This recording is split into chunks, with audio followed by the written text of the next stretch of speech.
Hello, I'm attorney and Professor Kirk Angel, and I want to welcome you to this, our 8th in a mini lecture series involving issues in employment law. Today we're going to talk about the Family and Medical Leave Act of 1993.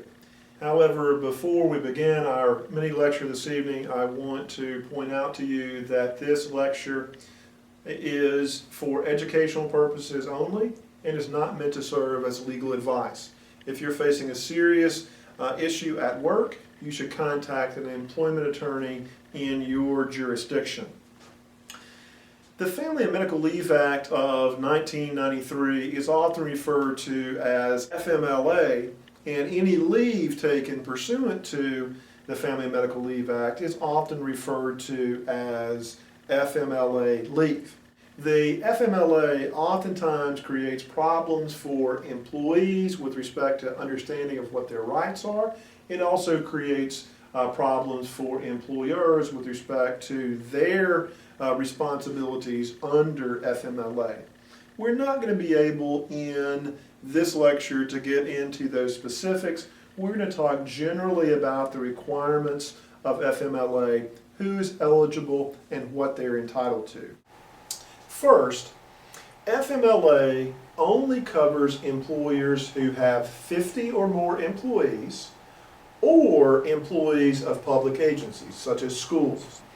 Additionally, the employer must have at least 50 employees within a 75-mile radius of the facility where the employee wants to exercise their FMLA rights. Let me explain that to you. Let's say we have a company that has 1,000 employees in Bakersfield, California, and they have a facility in Charlotte, North Carolina that only has 30 employees. Employees of the Bakersfield site are going to be covered by FMLA, but unfortunately employees of the Charlotte site are not going to be covered. Why is that? Because the Charlotte site has less than 50 workers within a 75-mile radius. But assuming that your employer does meet those number of employee requirement, then the issue shifts to the employee and whether the employee is entitled to FMLA leave.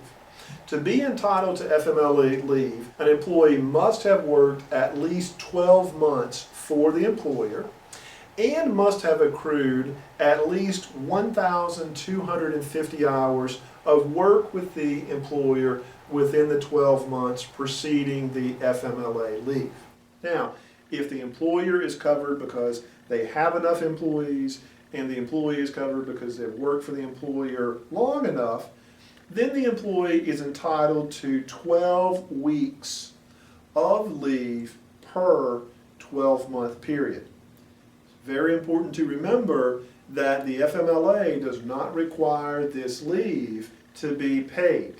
The employee can use any accrued time that they have, for example, paid time off to cover their FMLA, or they could use short-term disability, but the employer is not required to pay them for that otherwise. Now, the employee is entitled to 12 weeks within a 12-month period. If the employer does not designate a 12-month period for that time, then it automatically falls to a calendar year. So if the employer doesn't say, it's automatically going to be the 12 months contained in a calendar year. Most employers designate a different type of year because a calendar year could result in an employee taking 12 weeks of leave at the end of one calendar year, 12 weeks at the beginning of another calendar year, for a total of 24 weeks, or certainly in excess of the 12 weeks. So most employers will designate a rolling calendar. A rolling calendar looks from the time the employee invokes their FMLA rights backwards in time 12 months to see how much time the employee has used, or forward to see how much time the employee uses moving forward from that initial incident. The FMLA provides leave to employees for certain circumstances. One is for the birth of a child and to care for a newborn child within 1 year of birth, the placement with the employee of a child for adoption or foster care, or care for the employee's spouse or parent, or child who has a serious health condition or a serious health condition of the employee themselves. Additionally, if there is a qualified exigency or emergency that arises out of the employee's immediate family members, parents, or children who are on active duty leave, military leave, then they're covered as well. There are, in fact, circumstances in which an employee could be entitled to 26 weeks of leave if they're taking the leave for the purposes of caring for a covered service member who has a serious injury or illness. The FMLA is best thought of as a job holding statute. So once you take your leave as an employee, the employer is required to return you back to the same or substantially similar position at the end of the FMLA leave. It is important to remember that under FMLA, a covered employee is not required to take their FMLA leave all at one point in time. The employee can take 12 weeks, certainly, if they're entitled to it, or they can take 6 weeks, or they can take 2 weeks. The employee is also entitled to take intermittent leave if applicable. Intermittent leave is when the employee needs smaller amounts of time, a day here, 2 days there, an hour here, whatever it is.